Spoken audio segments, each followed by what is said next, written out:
Hello guys, welcome back to the channel. My name is Kwame.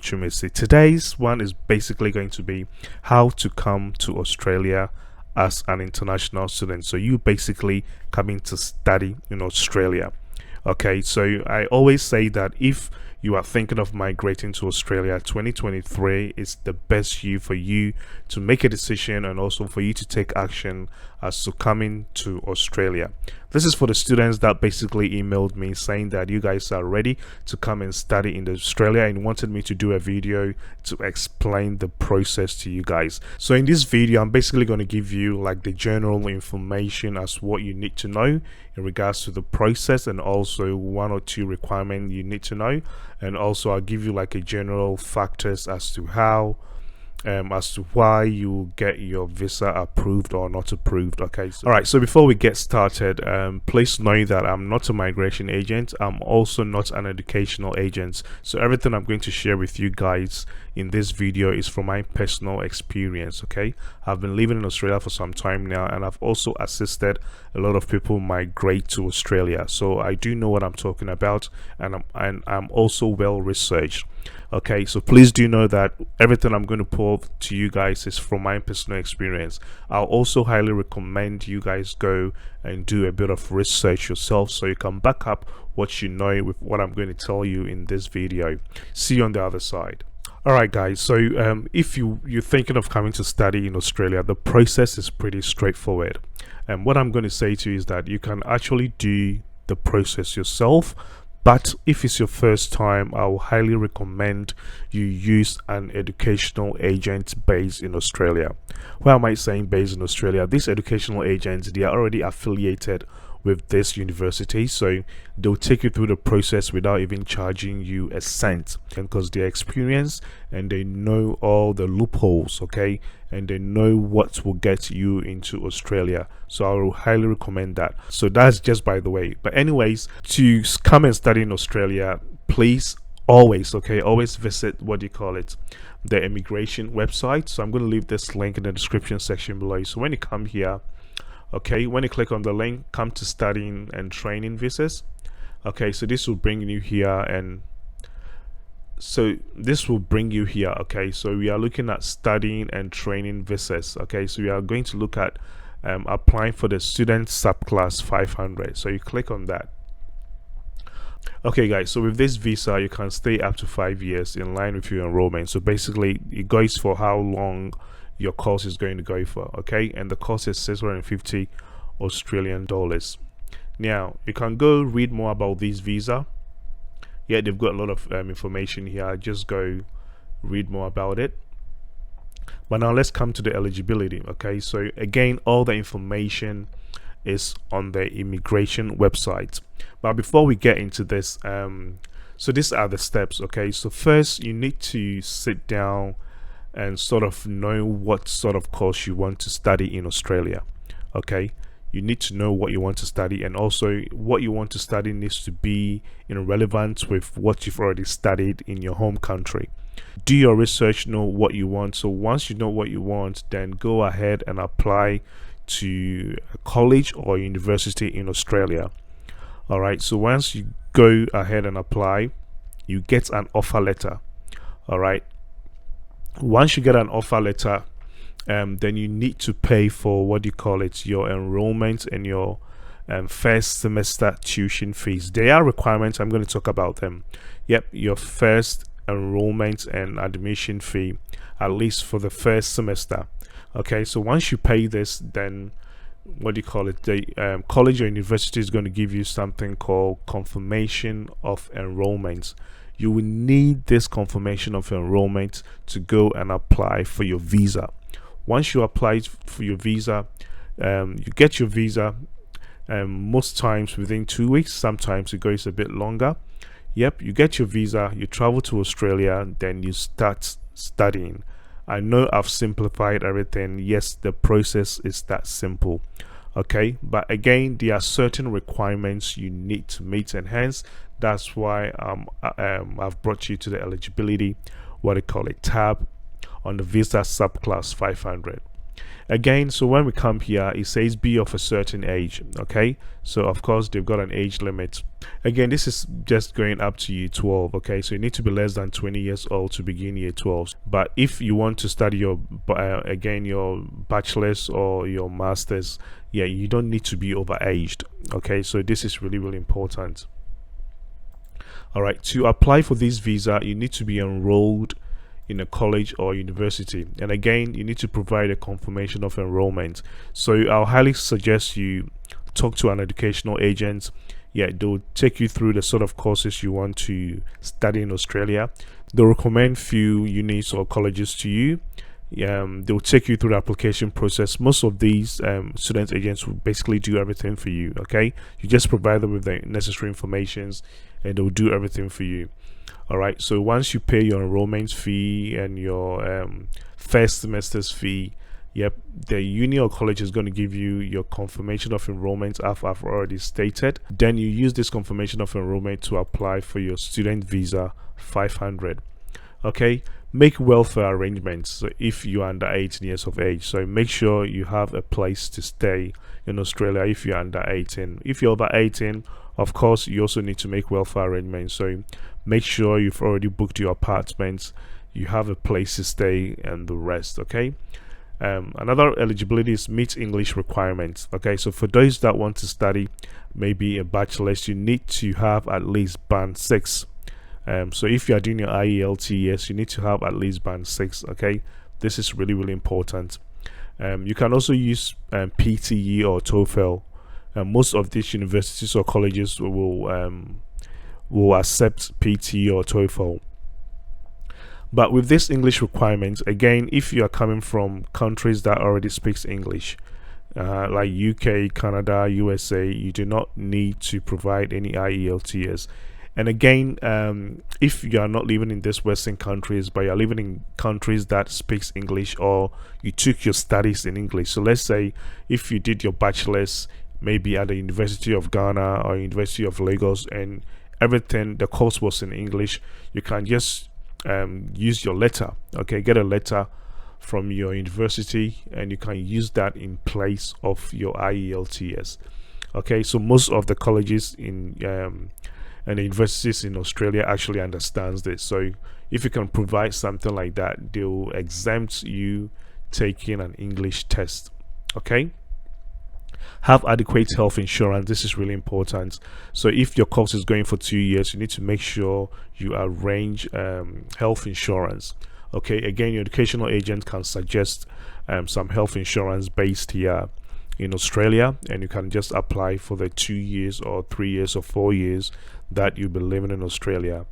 Have this visa if you're applying while in Australia, of course. If you're already in Australia, you can apply. It's easy.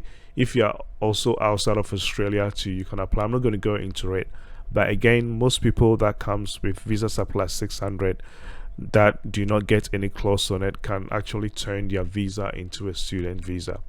Okay, have enough money for your stay. This is really, really important. Yeah, so make sure you can provide enough evidence to immigration that you can actually pay for your tuition fees once you are here in Australia, and can also pay for your living expenses like your rent and the rest. Okay, so you need to make sure you have a good bank statement. This bank statement can be from your parents, okay, like from a guardian or someone sponsoring you. Yeah, it's allowed. It's really allowed. So this is really, really important. Okay, be a genuine temporary entrant. Have the intention of just coming to study in Australia and leaving and going back to your home country. Do not tell immigration you're coming to study in Australia, and once you finish your studies, yeah, you apply for a job in Australia, blah blah blah. Do not tell them that. Okay, that will be considered as not genuine. They can refuse your visa. Yeah, so just make sure you have enough evidence to prove to immigration that once you come and study in Australia, you're going back. Okay, so something like this is will be, maybe you are coming to study accounting. When you finish studying accounting, you're going to help your mom and dad business back in Ghana or back in wherever you are applying from. This is like a genuine something. Or you've already got your job secured, and your company wants you to come and study in Australia and come and help the company back in your home country, something like this. Okay, so you need to be able to provide something like this, so Australia immigration will know that you are a genuine person. Okay, you need to meet like a good character. Okay, when we say good character, no criminal records or no bad records in your home country or anywhere in the world, because trust me, they'll find it. You need to meet health requirements. Yeah, so you go through like a health examination. They'll need to check your health to make sure you are 100% before coming to Australia. You need to sign the Australian value statement. Yeah, this is really important. So you just read the Australian value statements and sign it. Your educational agents will take you through this. If you're already in Australia and have a debt in Australia, make sure you pay your debt in Australia. Okay, this is really, really important. And not have any visa or any other visa cancelled or refused. Okay, so if you have applied for any visa that have got your visa cancelled, this is going to bring a red flag. Okay, yeah. And also be in the interest of the child. Yes, you need to prove that it's of your interest of you traveling to Australia to study, as to not someone forcing you to come and study in Australia. So this is basically the eligibility. Again, I'm going to leave this link in the description section below. Just go there and have a look. And again, this will take you through the step-by-step process. Okay, it will take you through the step-by-step process, so make sure you read through this. And when you have your visa, okay, this is what you need to also know. Okay, so again, all the information is here.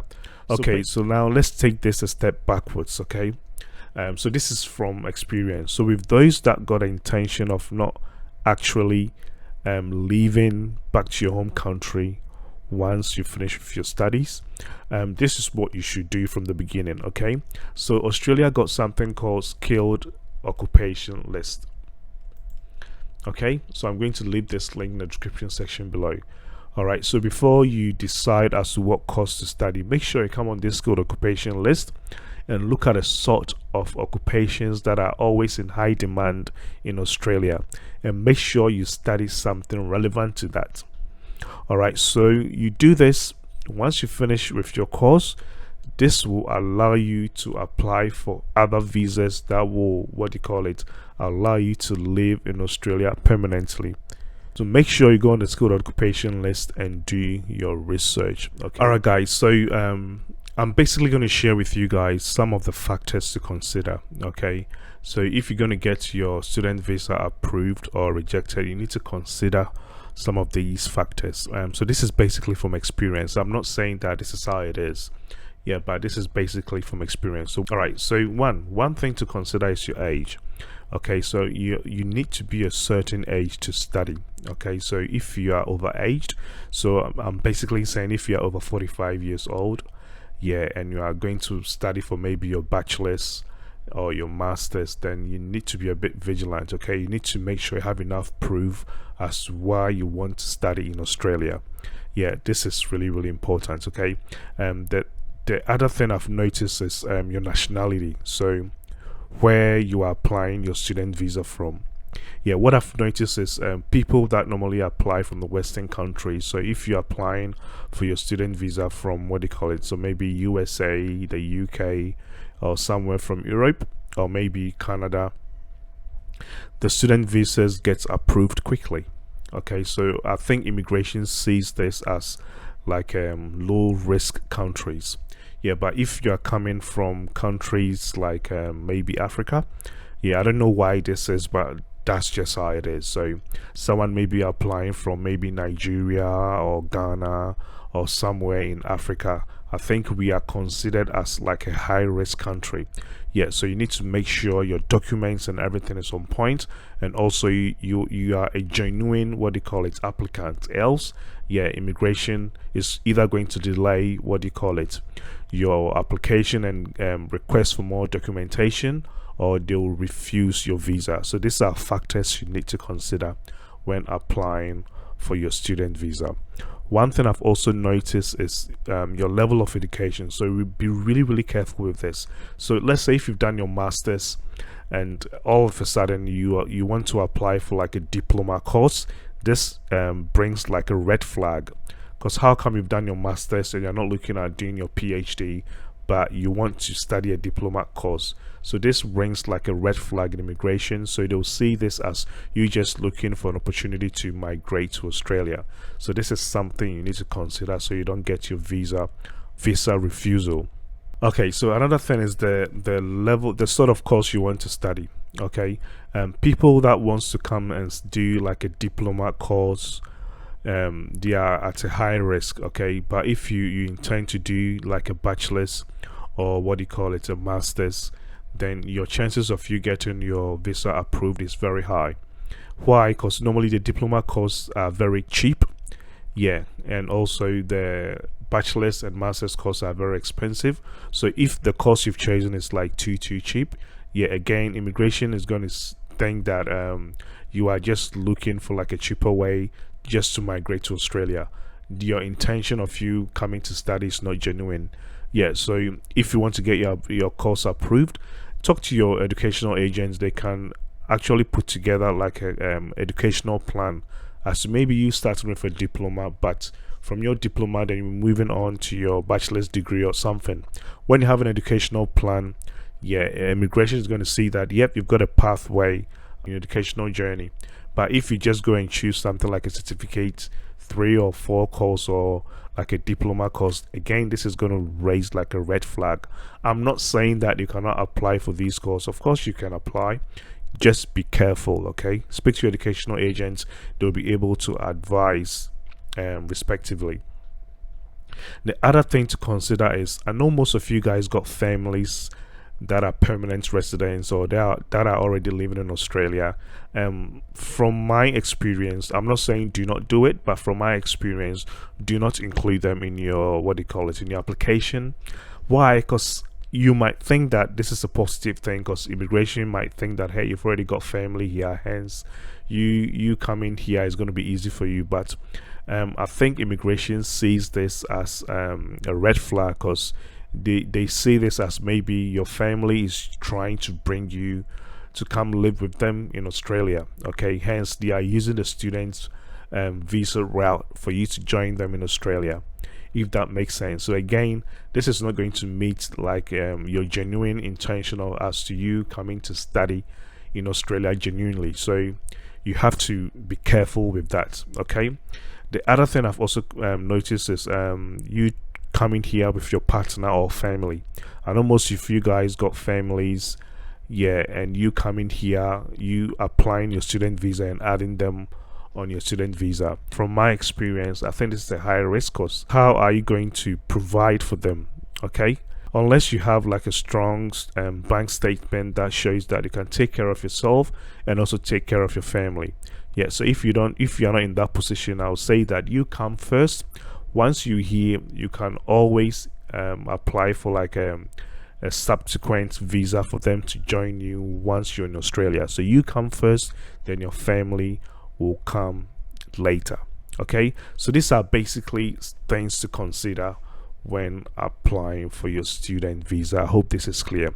Again, my name is Kwame. So if you need help in regards to your student visa application, I'm going to leave a link in the description section below. Just fill that form, and I'm going to recommend you to an educational agent that I've personally known for some time, and have actually helped a lot of people that I've recommended to them, and they are now studying in Australia with no hassle. So if you need help with this, just click on the first link in the description section below, and I should see you in Australia very, very soon. My name is Kwame Chumesi. I'll see you in my next tutorial. Bye.